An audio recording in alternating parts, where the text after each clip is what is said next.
Si mendoni, kush ka qenë periudha më e vështirë për ta ruajtur fen? Kur ishën në medrese ku qëndrova 7 vjet, kishim një rrobaqepës që Baft Herri, Tiranës, ai thoshte: jeta është ditë, kush ditë notoj, ai nuk mbytet.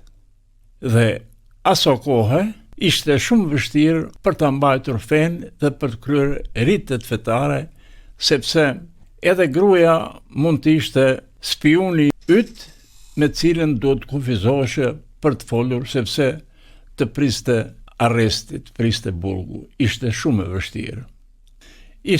vështirë. Megjithatë, ne mbijetuam duke ruajtur në zemër atë që na mbollën profesorët tanë të mrekullueshëm, Haxhi Dashi, Sulejman Myrtaj, Hafizi Mustafa Doraci, e të tjerë.